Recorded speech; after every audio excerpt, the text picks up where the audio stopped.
Namaskar and welcome to this exciting new episode of Sattology Debunking Mythology. Sat means truth, Logos means a study or science, Sattology means a science or truth, study of truth.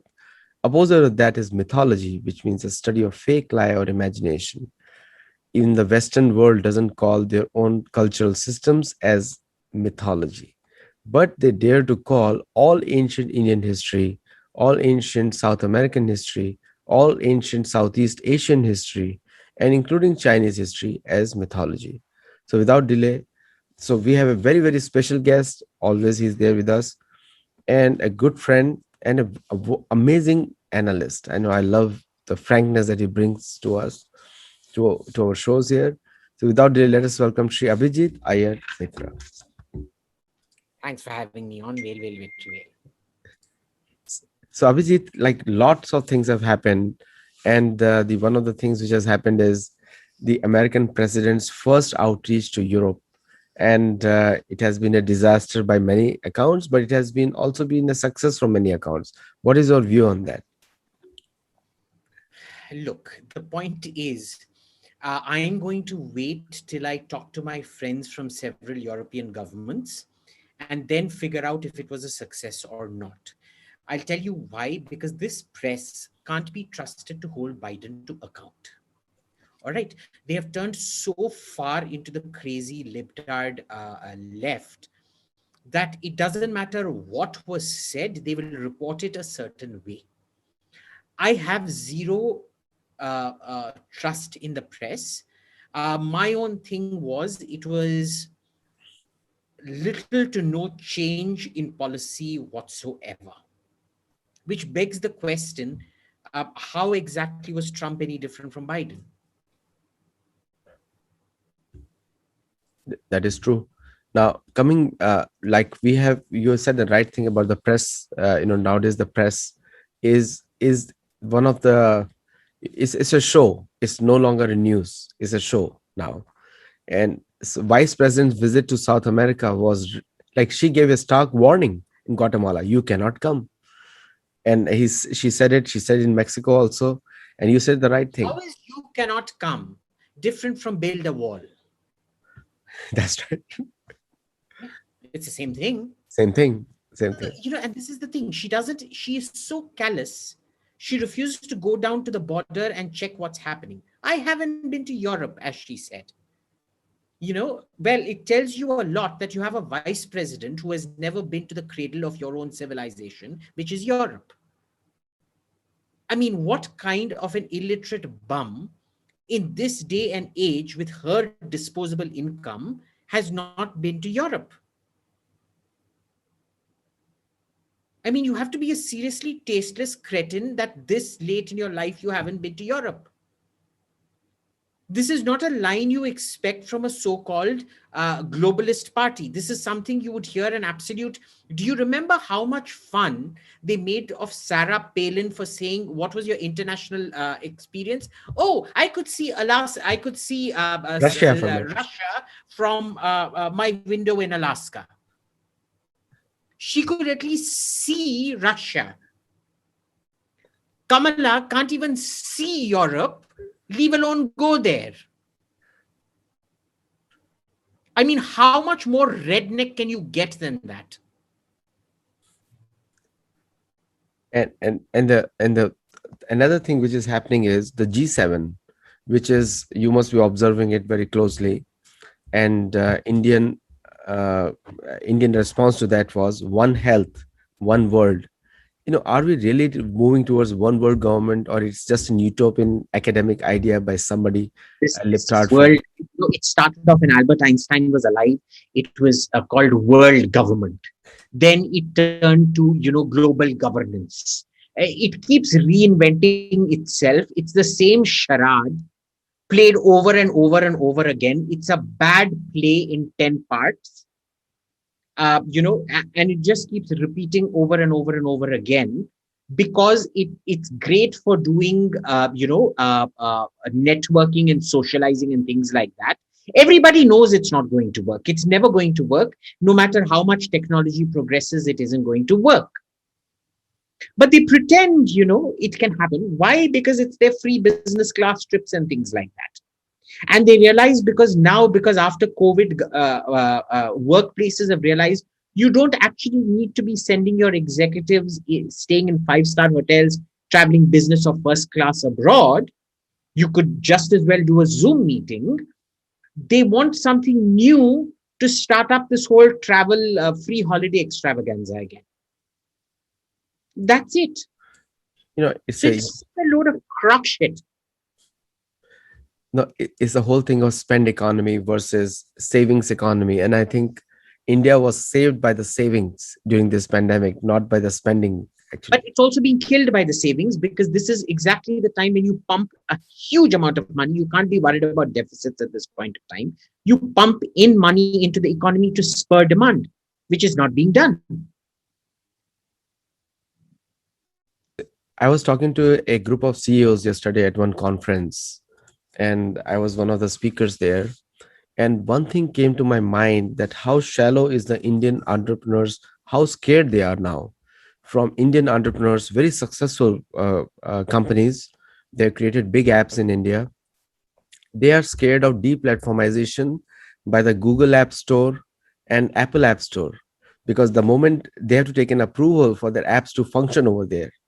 And the one common thing with theme which came out was that we do not have such infrastructure. So when we talk about being an IT superpower, and we do not have a control for Indian entrepreneurs to get a level playing field with the Americans or any other place, we don't have such policy framework. Don't you But think? see, you look at Indian entrepreneurs as well. Are they willing to be outspoken about it? No. Are they willing to withhold political funding for it? No. They accept getting treated by like blue collar laborers by bureaucrats in government. Then what's the point of complaining? In India, acquiescence and politeness are seen as weakness. And as long as the business community doesn't grow a spine and is willing to move out of India and take their hard earned money out of India, they're really never going to make much headway with the government. Government's always going to treat them like this. We're discussing Amazon right now in another podcast. Wherever Amazon goes, it decimates the local mom and pop store. The issue is, in America, at least it creates alternative employment either through its software or hardware services, or through, making domestic production and things like that, or creating new courier jobs. In India, other than courier jobs, they've not created anything else. So it's just ridiculous. Nobody looks at macroeconomics in India at all. Heck, they don't even understand micro. And ultimately, these businessmen are getting exactly what they deserve. I mean, if you want to be supine like this, and sorry to use this word, but really end up being a bunch of ass lickers, then you get what you deserve.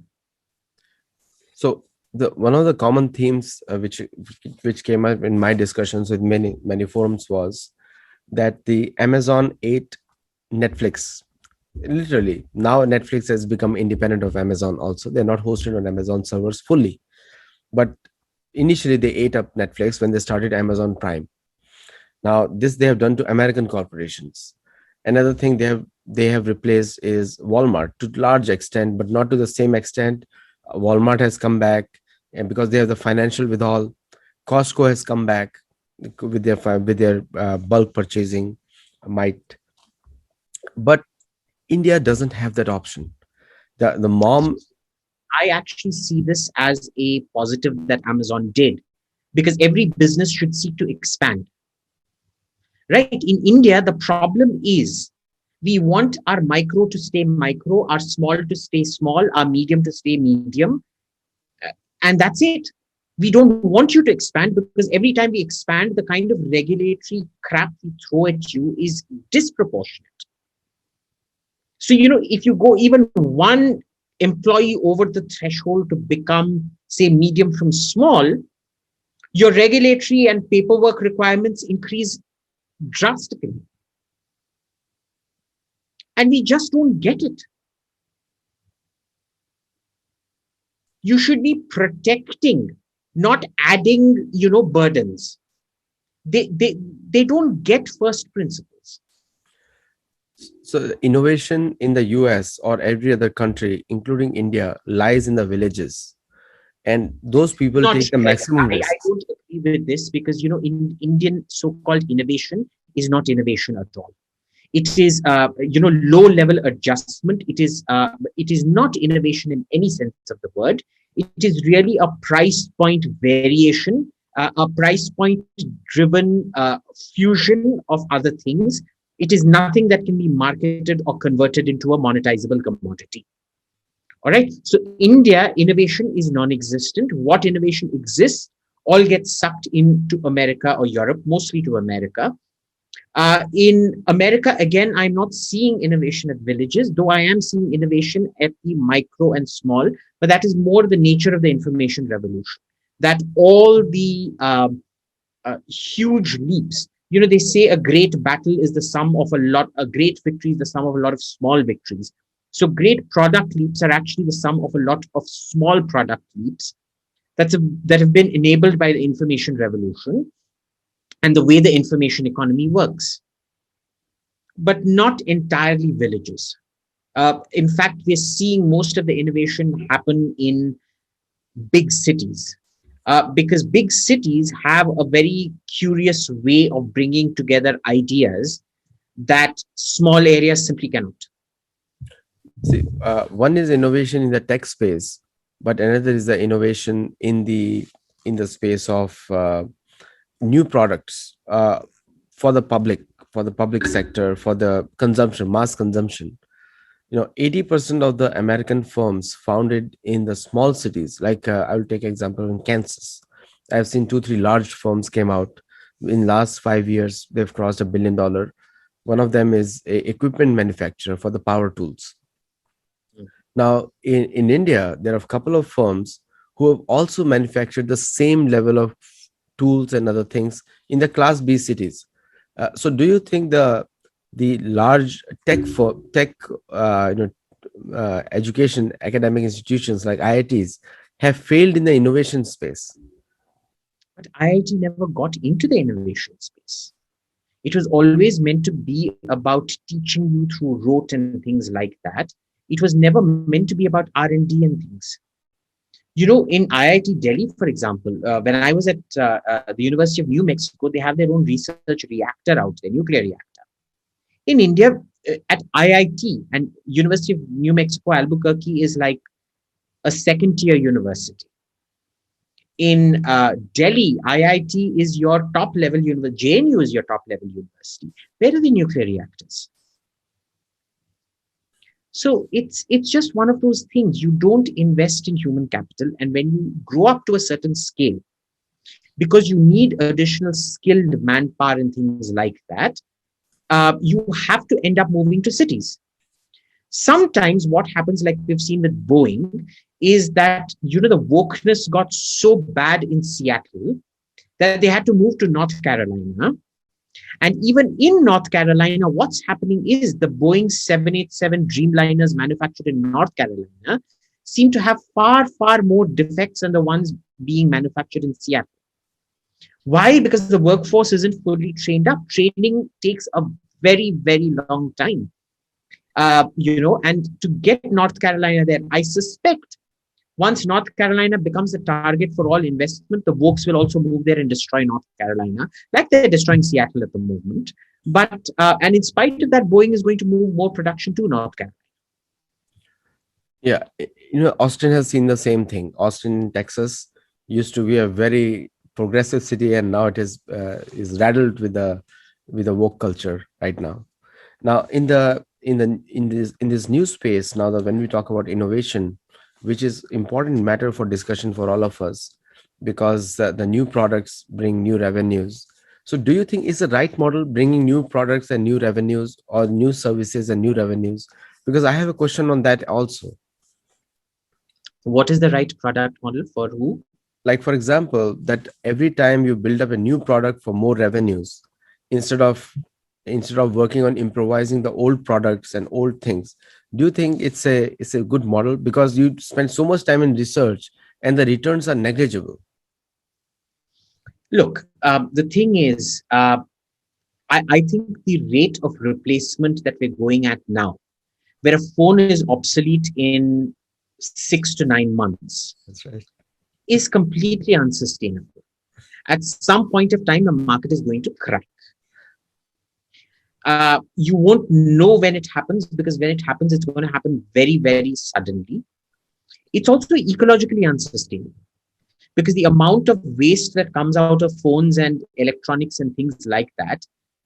But unfortunately, we've never been, imagine you could go from the early Stone Age, right? The Paleolithic period, all the way to the late Iron Age, without any real change. Yeah, your stone spear became a bronze spear, which then became an iron spear, yes. But you were still using spears. Your stone arrowhead became a bronze arrowhead, which then became a iron arrowhead, but you were still using the same arrows. Fine, you went from a simple draw bow to a composite bow to a recurve bow and all of that. Congratulations to you, but you were still using bows and arrows. But here we've seen more change in the last 20, 30 years than the rest of humanity has seen in the last 15 to 20,000 years. Let me give you a simple example. What we are doing right now, I'm using my desktop, but I could equally be using my, oops, sorry, I turned on my, this thing. I, my phone for this. Today, my phone has more processing power and communication power than the president of America had in early 2000. For the same 2000 or in 1990 maximum, he would have had to have more electronics than a budget. And yet today, all of this just fits into the palm of my hand. That's a scary rate of change. We are in a position that's never happened before. And it's just, well, scary. So one of the things comes to the mind is in the Indian Oops, innovation sorry. space, there was a huge import list. Sorry, just a minute. Sorry. I had to mute it. I was getting a call. Yeah. So in the Indian innovation space, we have seen just now that the India introduced an import list ban. This is a second ban. 108 items in the first list, 108 items in the second list. I may be a little bit wrong here in the count of the items, but do you think that that is going to spur Indian entrepreneurs to come into the more defense space? What is your view on that? No, the Indian ecosystem is broken. We don't have a right in this country, and even the so-called right is so political, they're not willing to look at business solutions proper. In which other country would you have the right going after businesses for doing what businesses should be doing? So India is fundamentally a broken business ecosystem. If you're an Indian and looking to get into business, migrate to America, migrate to Europe, go anywhere, just don't stay back in India. So the Indian like the guns which they manufactured, ATAGs and other Nothing is guns. going to happen. It's an obnoxious list because it's completely shorn of reality. You're still importing guns, right? You're still importing guns. You've still not set up a demonstrable R&D capability in guns. So how are you going to overcome that technology block? You're not. So it's just wishful thinking. We think slogans are a substitute for action. And that's what you see out here. Despite